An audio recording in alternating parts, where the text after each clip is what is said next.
Hi there, my name is Kumar Garg. I'm a managing director and head of partnerships at Schmidt Futures, and it's wonderful to have our panel on ImageNets for education at NeurIPS, and it's great to welcome you all virtually to this conversation, and I'm excited for the conversation we're gonna have. Just to give folks a little bit of context, the whole context behind the conversation we're having through this workshop is what are the affordances of computer science and AI, and what are ways that those affordances can actually help us tackle important challenges in education. And I think for some people, this will feel like an obvious question, and for some other people, this will feel like a relatively, kind of interesting, but like, what are the actual applications?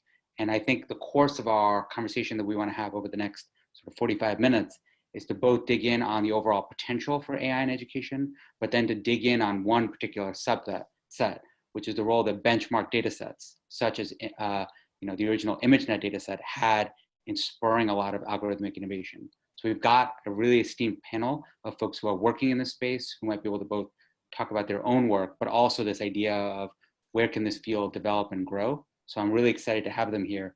My background is as somebody who cut their teeth on this work on the policy side. So I served in the Obama administration Office of Science and Tech Policy and worked on education research from a number of different lenses, working with DARPA, the National Science Foundation, the Institute for Educational Sciences and others, and as well as the research field. And now as a philanthropic funder, we invest a lot at the intersection between computer science and learning science. And we're really excited that there's an emerging interest in the ML community for thinking about education. So why don't we do a quick round of introductions just so you can kind of meet this panel? And the way I'd love, and I'll call on each of them individually, is maybe to have them both talk about their organization, what they're doing, but maybe start with the question of like, why AI in education? What are some of the things that get them most excited about, or the roles that the ML community could really play in education as a sort of first question. So why don't we first start with John. Do you want to introduce yourself and tell us a little bit about what gets you excited about this field? Yeah, sure. Thanks, Kumar. So I am John Whitmer. I'm a senior fellow with the Federation of American Scientists in serving the Institute for Education Sciences, one of the largest federal agencies, the largest federal agency doing evaluation and research on education at a national level. I'm an educational researcher by training who has been working in applied areas, working within educational technology for a while, for a long time, 15 years or so. In using these techniques to gather inferences and understandings about how students engage with these platforms, and then to determine if they're making a difference in their learning or not. I'd say to your question, Kumar, about what really excites me now is that we have found that conventional techniques that assume data is normally distributed don't really work on most educational data or much educational data. And machine learning and deep learning and more advanced techniques that are very much at home with NeurIPS are very appropriate to be used in education, and there's a lot of opportunity for doing so. We're seeing some really exciting, I think, early results from that work, and there's a lot of places to apply that work for great, I think, advances that can really make a difference in people's lives. That's what excites me. Great. Why don't we go to Aigner next? If you want to introduce yourself and maybe talk a little bit about both what gets you excited, but also give a little teaser on some of the work that you're doing with the Feedback Prize. Hi, I'm Aigner Picou. I'm a program director at the Learning Agency Lab. We focus on developing science of learning-based tools and programs to help educators and students. We're currently working on a project to improve the algorithms that drive assisted writing feedback tools.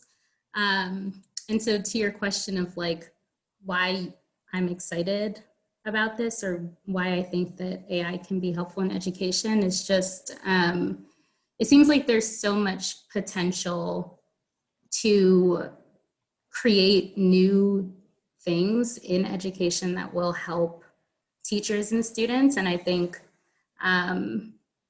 I come from a family of educators, and so I've seen my parents just like trying out new tools and trying out new tactics for teaching and all of that kind of stuff. And it just seems like there's just a lot to be done and a lot that can be done.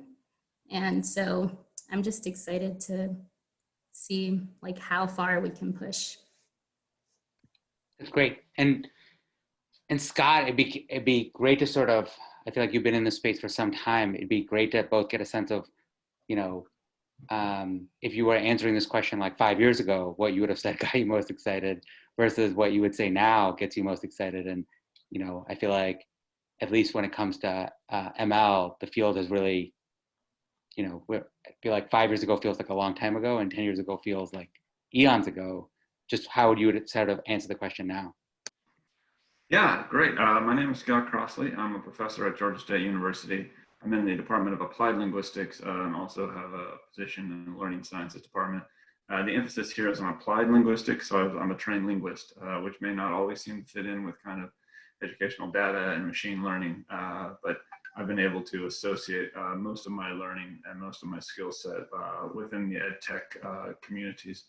The things that I'm most excited about right now are obviously natural language processing.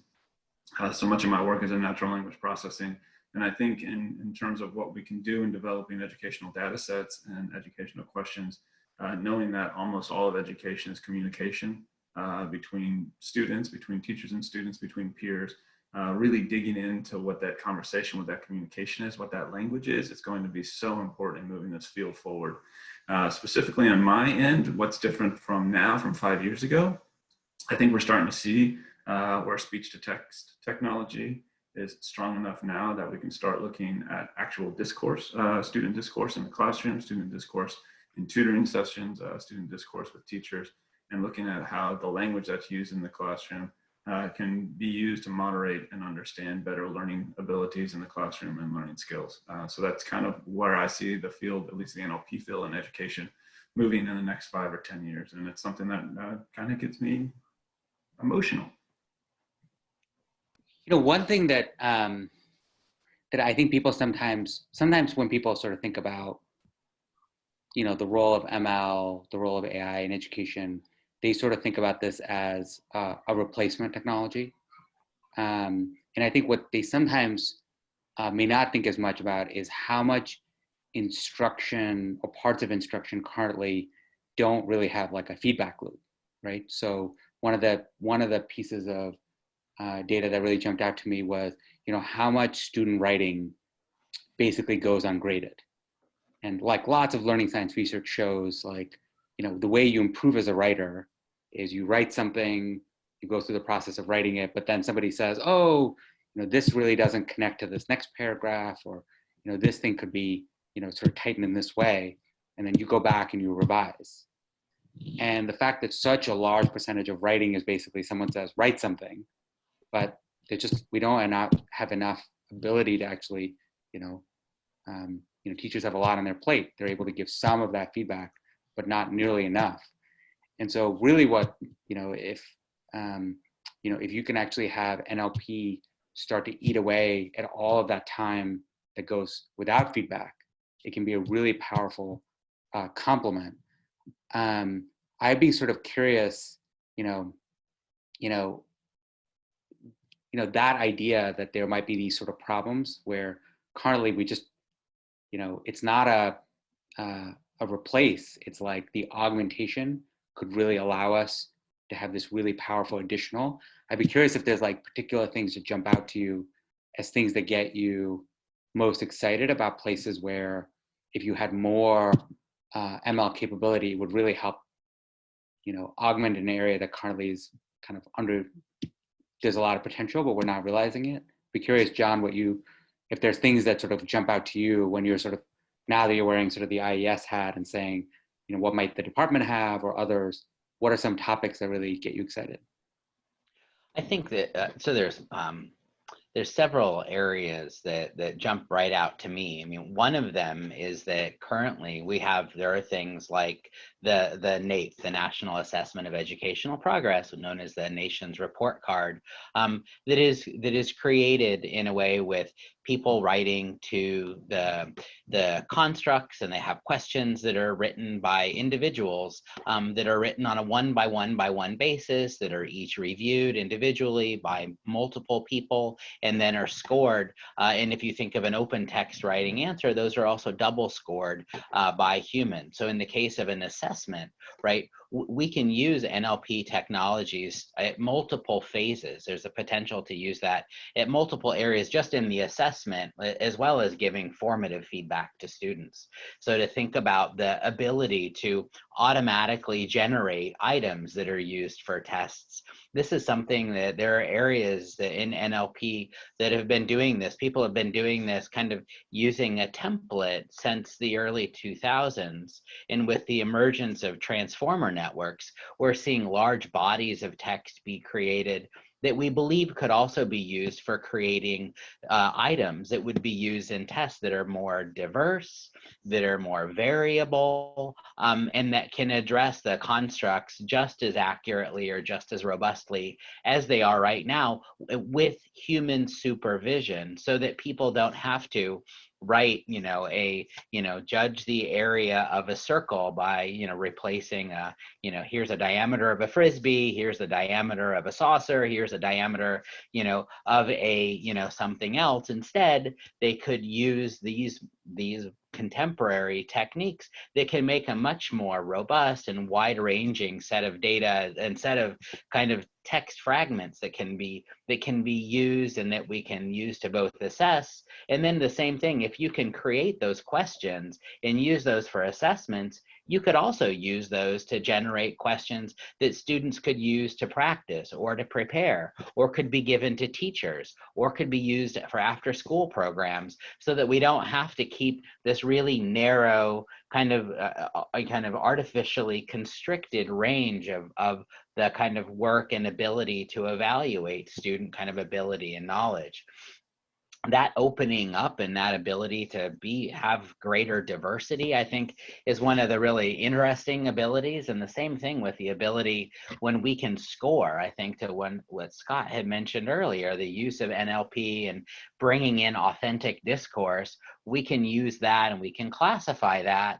We can then use those results as well to better understand student performance, understand that data, and then give those results to students, I think, in ways that may not require teachers for every single intervention. And I think, Kumar, in my mind, that allows teachers to focus on these really high value, let students practice, let them kind of figure out the easy mistakes, right, that are easily gradable, we can use technology for, and then get to higher levels of capability and competency when things are quite complex. And that's the place, and that's where I think teachers want to be involved, and they can really very meaningfully be involved, that will improve student performance much more than using them to write things that are rote. Although with new ML technologies we can go beyond the rote, but I think beginning there to replace the things that teachers don't want to do and allow them to spend their time in more meaningful ways is, I think,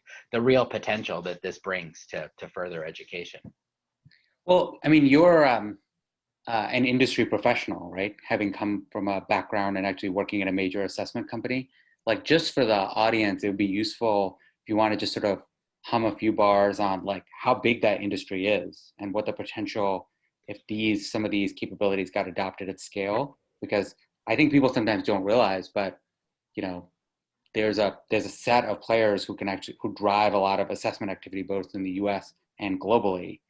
And if we actually started to have much wider adoption of these ML methods, there's a pretty healthy market to go into, and it potentially has the social good element where, if we could actually make assessments a lot more variable and effective, it potentially starts to get us away from some of the teaching to the test or biased test dynamics that I think people worry about. But I'd be curious if you just want to give people a little bit of sense of the industry.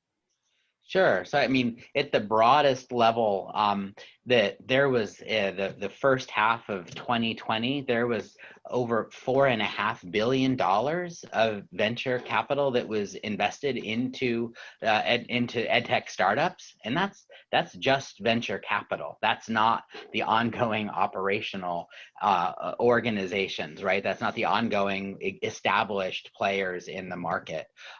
When we look at, I previously worked for ACT. We've got ACT and the College Board doing large scale tests, but again, looking back at IES and the NAEP exam, every 2 years, they do a sample of the entire US population. They also have studies that actually don't get at samples, they get at the entire population, right? So we're doing assessments and understanding of everyone there. And I don't know offhand, I think that the number of students, and they test in the NAEP test in math and writing every 2 years, and they do that for 4th and 8th graders, and then do a sampling of 12th graders. And we're talking about hundreds of thousands of students, and the ability to evaluate the overall quality of education in the nation, looking at that at the state level, and then disaggregating that by populations that are really of interest and importance, looking at racial and ethnic characteristics, looking at student income and their family status, looking at English language learners, looking at all these areas that, I mean, I and many of us are very concerned about, especially under COVID, thinking that, many of these students are disadvantaged. Well, we don't know the nature of, we can find out the nature of the problem. We can find out the nature of that gap by using these techniques. And there is a very strong and robust industry here around in assessment, in knowledge measurement and testing, that is looking for ML techniques and aware of them, as well as conventional kind of procedures. So I think bringing that together is something that I think we have a great potential for. And Anya, you sort of talked about the role of teachers. I mean, I feel like, it's a big open question how to build these technologies with a sort of framework. I mean, when you are sort of doing the work around the feedback prize, how do you sort of think about how these tools can be built, ML-enabled tools, in ways that they actually sort of bring in and work with teachers rather than around them? Yeah, so actually with this project, one piece that was really important to us was that we made sure to include teacher voice in like all aspects of the project. So we have a teacher advisory board that we take questions to, we ask them for their perspective on all parts of the project. Additionally, we've done a bunch of research just talking to teachers to find out how they currently use tools that exist, what they would want to see in future tools, and to ask them, what would be helpful for you in the classroom. So I think, yeah, the best thing that we can do is make sure that they're included every step of the way. And teachers are really interested in sort of like the nitty-gritty, like, oh, how does this algorithm work and what are the outputs of this and how can I use that? So just making sure that they're really included in all parts of the work. And so Scott, just to sort of get to the, what we tagged as the name of this workshop, this panel, which was, what are the ImageNets for education? Part of at least my motivation in using this as a term, and right after this panel, we'll have breakout sessions on like this as a framing, was thinking about not ImageNets, the original sort of ImageNet as a, the specific structure of that competition, as well as that data set of like having a large corpus of labeled image data, and then, but actually starting to think about some of the features around that data that then led to basically an 8 to 9 year systematic advance in our ability to improve the algorithms that powered on top of that data. So, if folks, this might seem like bygone history, but this sort of the image data set that first got released, with labeled images, the first year they ran a competition to say, how much could you actually predict what was in the image compared to what was the label? I think their error rate was like over 30%. So it would be something that if you actually put into production out in the world would create results that nobody would want to use. But the fact that there was a benchmark data set actually, I think, set a target for folks to then say, how could they optimize against it? And each year you sort of saw new things come to fore, and such that, 9 years later, you have an error rate that is 2%, and the human error rate is 3%. So functionally, it's a technology that now is having really broad use in a wide range of applications. And I guess, there's one question that I think is interesting is like this idea that a benchmark data set with the right labels and against the right goal set, where you're not necessarily saying, here's the right method to attack the problem, can have a powerful impact over time. And I would be sort of curious, as someone who's been working in this space, what you think of the potential for these kind of benchmark data sets could be in drawing talented folks on the ML side towards applied problems in education. Yeah, happy to tackle that. I love the idea of bringing in benchmark data sets and trying to improve on them, especially from an educational perspective. If I can give a great example, Schmidt Futures has funded us to create what's called the Readability Prize. And it's basically to develop kind of newer, more innovative readability formulas. And the reason that this needs to be done is that problematically, those benchmark data sets that we've used in the past are 6 or 7 years old, and they're quite small. So most people have probably heard of the Fleisch reading ease, which was developed in 1948. And it was based on about 300 texts from the McCall-Crabbe standard test lesson. And they developed this nice little 0 to 100 score for readability. And then this was followed up with probably the most popular readability formula, which is called the Fleisch-Kincaid grade level. What few people know is that it was actually developed using 18 texts alone, and using Navy enlisted personnel, about 530 of them, I think. And they developed a score from basically, 1 to 12. This is first grade. This is all the way up to 12th grade on 18 texts.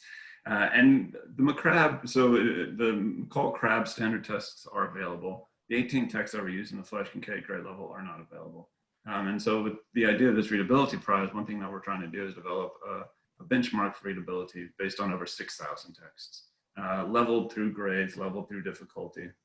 And then we want to release it publicly into the open, into the communities, and allow people that are really machine learning experts to develop new approaches to seriously score and underlie the importance of how we come to understand what a readable text is. Because if we want to assist our students in the classroom, if we want to assist our students learning how to read, becoming more literate, nothing is more important than matching them with texts that are at their reading level or just slightly above their reading level to press them to read better. And in the past, I think we have functionally failed on this. Like the benchmark data sets that we've been using are 70, 80 years old, and they're really small and tiny, and they're outdated. And even the types of folks who provided analyses of these data, like the people who read them, and the methods in which comprehension was assessed were really outdated. And there's hundreds of different examples like this in education, in the education workspace, that we need to be improving on. And this is just one example, but it's a great example of how kind of people in education technology can come together. People in cognitive science or the literacy sciences can come together, produce these data sets, release them out in the wild, and then allow people that are specialists either in those domains or in machine learning to come together, work in collaboration, and try to solve these problems. And when we produce this Readability Prize, as I said, freely available, we expect hundreds, thousands of people to try to improve upon initial readability scores and accuracy over the course of 5-10 years.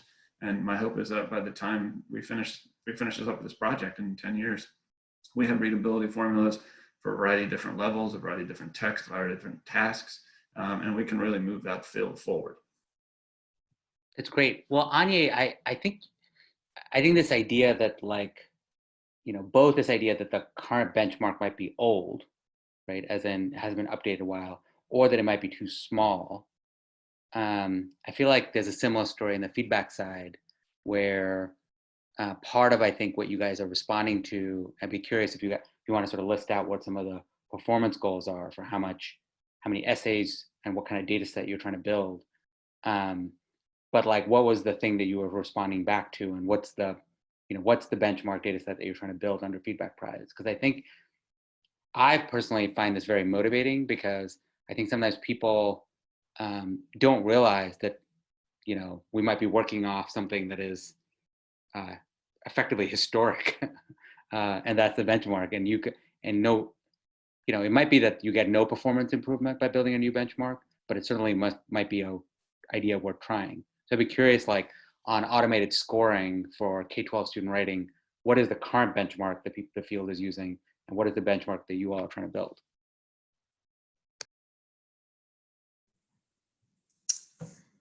Yeah, so I think the current benchmark is probably from the ASAP competition that happened in 2012. I feel like that was very transformative for automated essay scoring. And since then, there haven't really been sort of any competitions around writing, or at least not any sort of big ones about writing and assessment.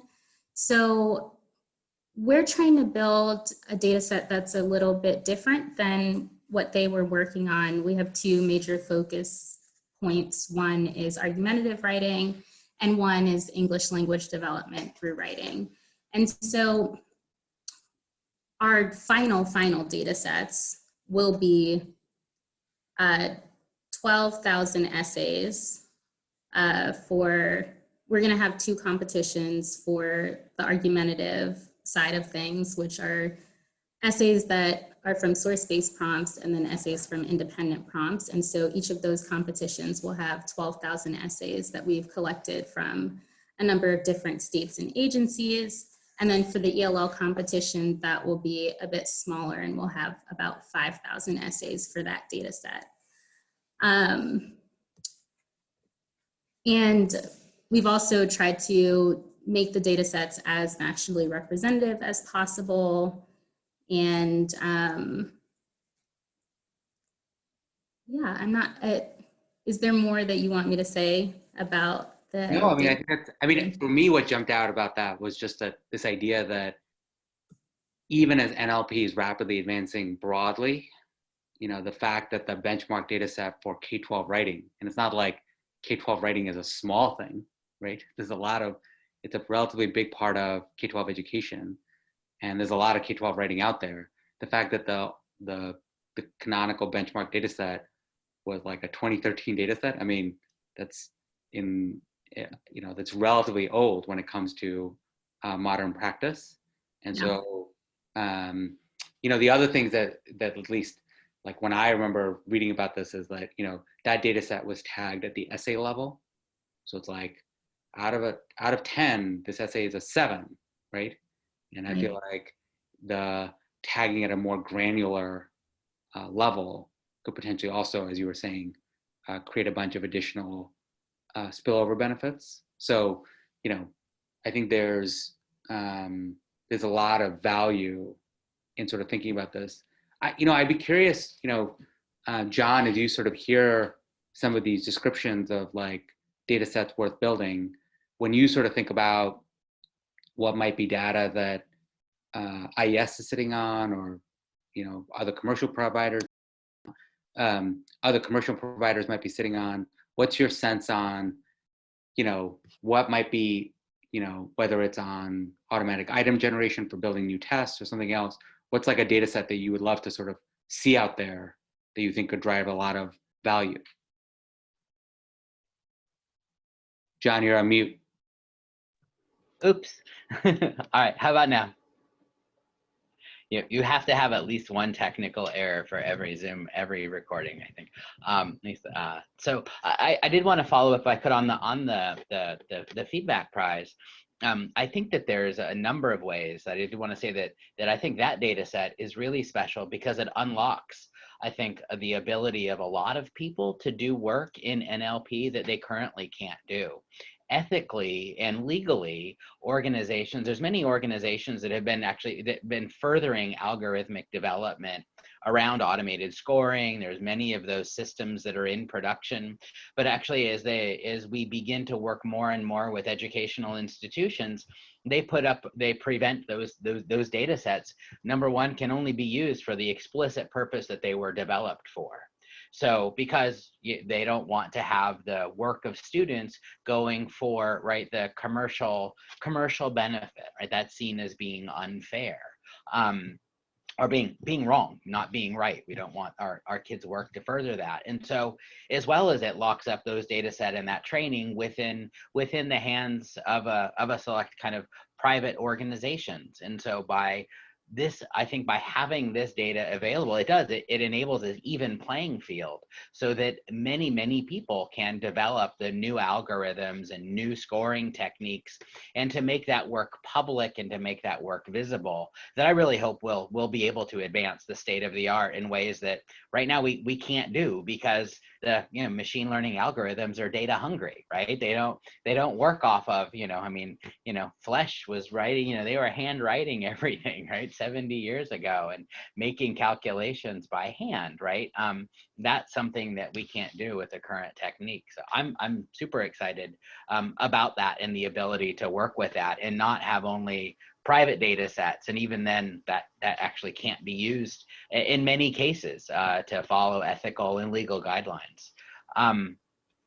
The new data sets that I'm really excited about are what the psychometricians call process data, and people in the kind of public industry, as one of the data sets, also called clickstream data or behavioral data, if we want to go to a higher level of kind of abstraction around that data. And that's something we're just people are beginning to and have been taking a look at, to understand, especially for assessments, to pair things like the responses students have made to a test with the way that they took the test for a computer-mediated, for a computer-offered, a computer-based test. The NAEP has been offered for several years. They've had 2 iterations that have been offered using technology that have been fully based on iPads. All that data, there's gigabytes of data that have been collected, and they've just begun to analyze that data and look at the way that data is stored to be able to understand things. And you can imagine, right, the way this is used in private industry. If you're going to make a feature, right, if you're at, a private company, you're going to take a look at how people currently, you can simulate a new feature, you can look at how people interact and engage with something before you create a new feature to kind of justify and have something that's hypothesis driven. We can do the same thing in education.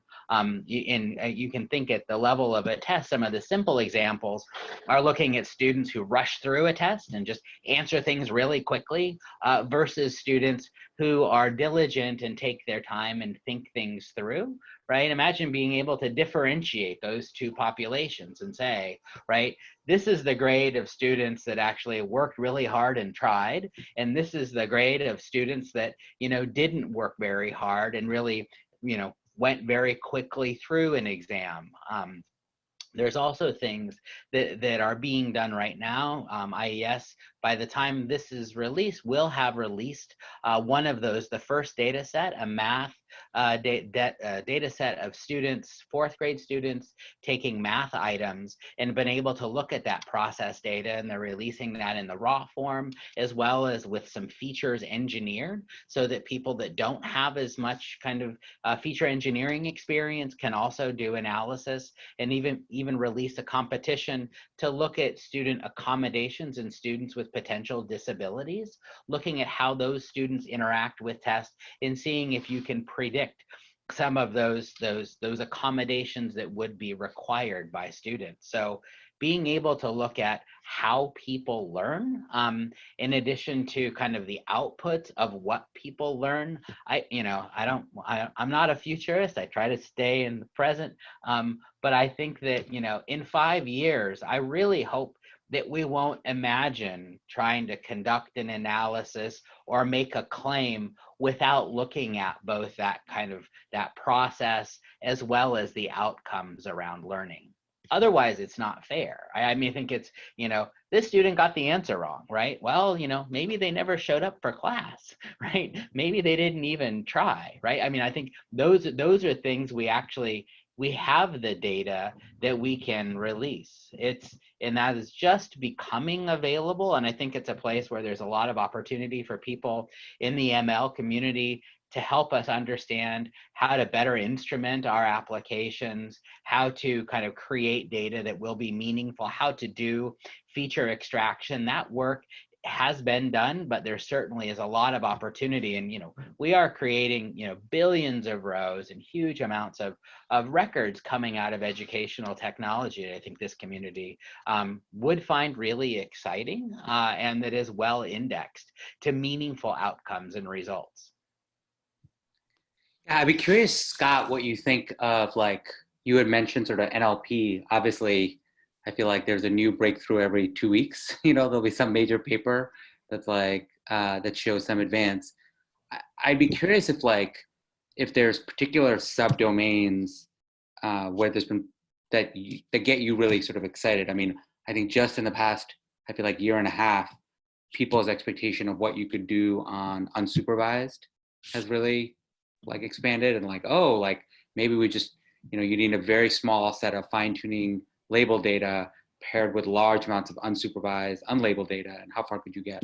I'd be curious, on the methods side, what parts of what's happening might be most exciting to you? If there are folks in the ML community you would love to partner with, which sort of methods or folks and what areas of expertise would get you the most excited? Yeah, there's a lot of things that get me excited right now about NLP. Some of it is unsupervised, some of it's not. As a linguist, I tend to prefer to be able to interpret the linguistic features that are used in NLP. But a lot of work is being done at trying to dismantling these black boxes that you find kind of in neural network and connectionist approaches to better understand those hidden layers and how those hidden layers, how they compete with linguistic features and what they facilitate. What linguistic features facilitate those hidden layers. So there's a lot of really good work being done right now trying to make these neural network approaches more transparent, which I really appreciate and would love to work with people on that. From a more simplistic perspective, I'm very moved towards newer approaches for word embeddings, word-to-vec models, and also cohesion network analyses. So one thing that I like looking at with colleagues, Mihai Dascălu specifically in Bucharest Polytechnic University, is seeing how people collaborate together in a classroom, so how students collaborate together, who the student leaders are, what language they're using, how people are kind of focused on that language, how people revolve around specific topics, and how those topics and those leaders and how communities of discourse can come together to really lead to learning gains. And these are, so it's more of a network approach to language. A lot of NLP has traditionally just been predicting part speech tags or predicting the frequency or the difficulty, the sophistication of words.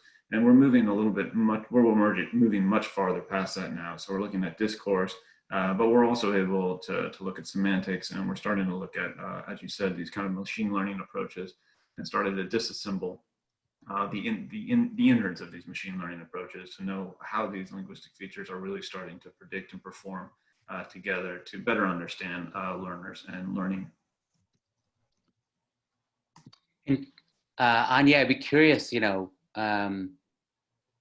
obviously you guys haven't yet, posted this as you guys are in the process of, developing out this data set. I'd be curious if there are particular types of folks in the community on the ML side that you'd love to be working with earlier on, both as you guys figure out how best to tag the data and then how best to then potentially release it, whether it's, through a competition, through an open data library, through, one of the many sort of open data science platforms that might exist. I'd be curious, what are the places where you would love to be, getting more eyes on your work and more collaborators? Yeah, so I think places where we're interested in more collaborators and hosting competitions and stuff, we are thinking about Kaggle, obviously, which is a huge crowdsourcing platform that runs a bunch of data science competitions. the ASAP competition was also run on Kaggle, but there's definitely a lot of room to create more of these kinds of competitions around education specifically. It's just not a space that is used very much for educational purposes. I think other collaborators that we're interested in talking to are just like some of the digital learning platforms that already exist, some of the writing platforms that already exist, just to kind of like get more of a sense of how they think about the field going forward, and yeah, I guess getting their input on, you know, what we could. Sorry, I'm like trying to answer this question, and this is gonna have to be cut probably, but I just was like, I'm not totally sure how to answer it, but No, I think it's a good question. I mean, I think working with, I mean, I think there's definitely a value in thinking about both this question of like how best to use a Kaggle, right? It's a very specific tool, but you need to have the win state really kind of figured out. So I think it is this kind of interesting question. I think one thing that we're going to do just coming out of this panel conversation is, you know, have your all's contact information and ways people can follow up. Right. I think part of the goal of the panel is to, like, you know, almost everything that, you know, Scott said, what you've said, what John has said is like stuff that's actually in process. You know, if you went working on the web, you wouldn't find that much on it. And what we're giving everybody is like almost like a sneak peek into like a what's coming list. And if any of this gets people interested and excited, we want them to reach out to you and say, hey, I want to figure out what you guys are building on readability, or I want to figure out what you guys are doing on feedback prize, or I want to know how I could be working more closely with IES and all the data that is sitting at this major federal agency. So I think, you know, in some ways, the fact that you don't have the answer is like totally fine. It's like we're giving them a sneak peek, right? But I'd be curious, John, if like, you know, sort of in a similar way, you know, you're just starting at IES. It's you know, people may not realize its potential, right? It spends $700 million a year, runs some of the major exams that US students take. It does research grants. It's kind of a go-to agency that sets a lot of, you know, but, you know, if I was to go to a PI conference, you know, and I went to the IES PI conference, I wouldn't say like, if I asked how many people there are also showing up in NeurIPS, you know, there might be some overlap, but not that much. Not much. There's like a lot of room for mixing of academic communities. And I'd be curious, like, are there folks that you would love on the ML side to be reaching out to you as you're sort of starting on this, you know, how can this federal agency on the research side be doing more in this area, and what your sort of thoughts are on that? Sure. So I think, you know, to me, some of the people that would be really exciting for us to be able to work with, I'm thinking about transformer networks and GPT-3 and those kind of approaches that use the pre-trained networks. I think would be very exciting to think about how we apply that, especially as we get access to more and more linguistic data and more answers, is something that I think is pushing the envelope. We are finding some current approaches allow us to create more generalizable models. And that's something to me is a bit of a mecca for the work in machine learning and applying it to unseen data and data that hasn't come out yet. I think that's something that I'd really like to be able to work with and do.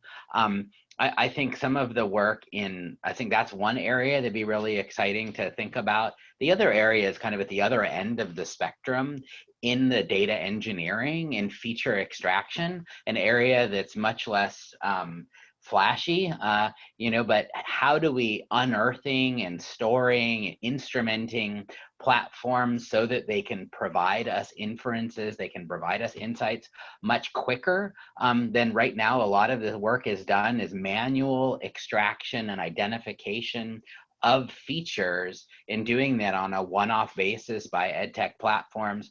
That's not that's not a smart or sustainable model, right? I think there are much better ways that we can go about that. And I do believe there are people that are doing that in work in production right now. So thinking about ways that we can automate that. I mean, I hope, like Scott, that, you know, we have some of these with tagged so that we have some ground truth.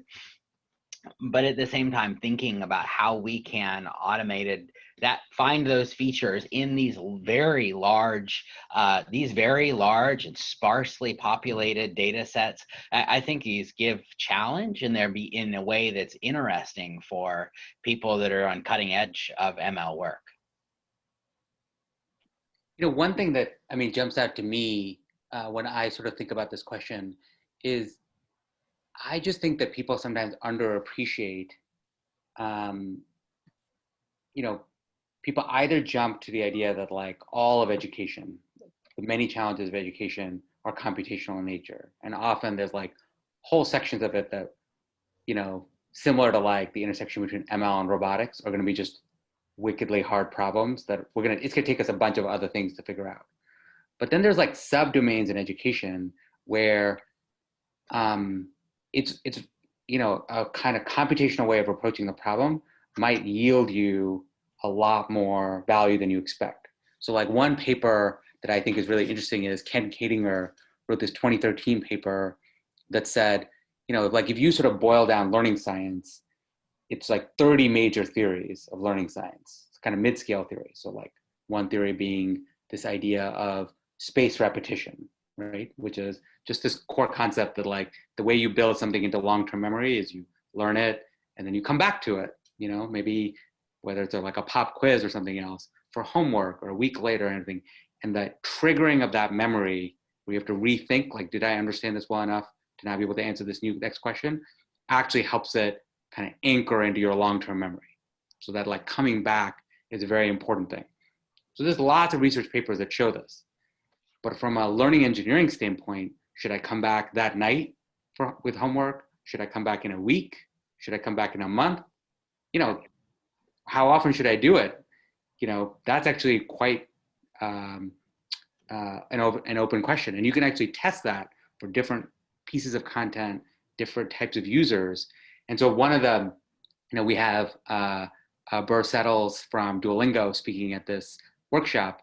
And one of the things he recently did a podcast where he talked about how Duolingo actually implemented space repetition as an algorithm, right? So they said, how often do you bring a piece of content back that you've already learned and gotten, you know this? Why don't we just make this computational and actually test that idea? And when he looked into it, like the algorithm, the kind of frameworks that existed were from the 70s. And they were like, well, let's just actually add the weightings and actually test what the weightings for space repetition should be. And just in a few days of just optimizing, they showed like a 10% bump in retention of like how much people were able to retain after a few lessons of material. And they would continue to optimize it over time. And so like, you know, on one level, people might think that's kind of obvious, but like, you know, there's lots of instances where I'm talking to some ed tech platform and they don't actually have a spaced repetition algorithm running in their background that is helping modulate when content gets, you know, it's just like hard coded in there. Oh, the way our semester plan works is like we do a review session after 3 weeks. Yeah. You know, like maybe that's received wisdom and everybody needs a review after 3 weeks, or maybe we can actually test that and actually use a more computational approach. So for me, that it just suggests that there's been a number of these areas where we sort of operate under the world of received wisdom versus an actual dynamic model where we could optimize over time. So at least those pieces seem to get me excited. So we're starting to approach the end of our time, and I just would be curious if, like, you know, we've done a little bit on what are some of the things that folks get excited. We've done a little bit on, you know, how would you love this community to be working with you? But I just would be curious if, like, you know, if there's like, you know, a thing that gets you sort of motivated, that if somebody was kind of new to the field, that just, they're a graduate student who is like sort of learning ML, they're sort of, they're an undergraduate or they're a young researcher, and they're thinking about like, where should I be taking my applied skills? And I think there's so many important problems in the world that you could be applying, why education, and what's something that you would encourage them to sort of check out to sort of get smarter. I think some of the things that I think we're probably going to emphasize throughout this workshop is we've created a bunch of virtual communities that I would encourage people to join. So we have a learning engineering Google group that has rapidly grown. It's got more than 800 members in it. There's like an active community of researchers like Scott and others that are active in this space, the role that Kaggle and data science competitions might play. But I'd be curious if somebody was trying to get smarter on this, learn more, in addition to emailing you, what might be ways that you'd kind of suggest for them to get smarter and sort of explore this area? And so, Scott, why don't we start with you? Sure. I mean, I'll take the traditional approach. You've covered 3 or 4 of them, but I would really suggest that folks that are interested, machine learning folks, kind of start going back and looking through the conference proceedings from conferences like educational data mining or artificial intelligence in education, AI Ed or EDM. And these are freely available. Fundamentally, they represent some of the best work that's being done in the field. They're going to be populated by fantastic researchers, both in academia and in industry. I should add to that Learning Analytics and Knowledge LAC, which does a great job of trying to bring both academics and practitioners and industry together. And then there's freely open source journals out there, like the Journal of Learning Analytics that is also freely available. So there's a lot of kind of resources where people have put their best foot forward, their best research forward. It gives you an idea of what is kind of common in the field, what is cutting edge in the field. It'll give you an idea of who some of the more important folks in the field are and the work that they're working on. And it'll give you a nice introduction to the field. And if you're coming from a machine learning approach, it might give you some ideas about the limitations and what kind of needs to grow from a machine learning perspective in this burgeoning field of learning engineering. Awesome. Anya, I know the Learning Agency does a bunch of work on the field building side. You guys have newsletters and everything else, but what would be some resources or other things you would recommend for folks to check out if they want to get smarter on this area? I'm not sure what to point people to on the machine learning side, because I'm not, that's not my field, but I can speak towards why education and why focus on it now. I just think, technology is becoming such a huge part of just our lives in every aspect, and it's gonna move into the education space more than it is currently.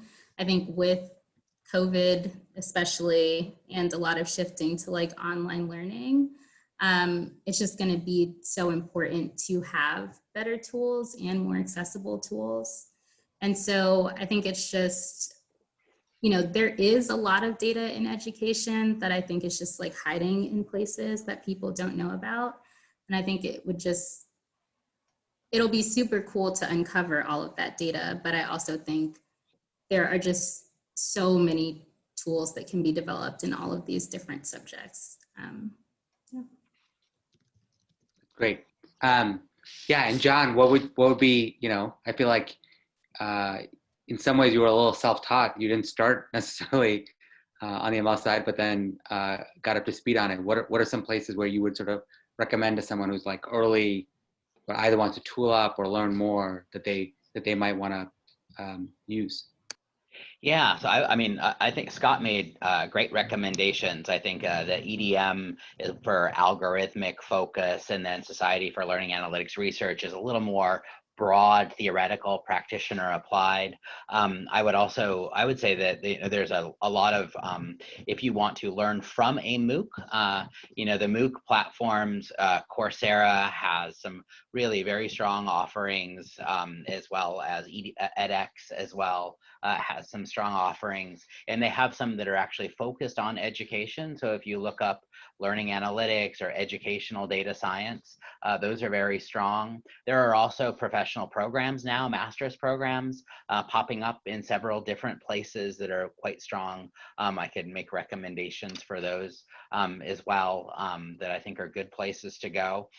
If you want to learn about MOOCs, so large scale numbers of students, the Learning at Scale conference, that's been their focus, and they've been applying data mining to that. It's also broader research, but that's one of the areas I've seen some interesting work done as well, that I would strongly recommend.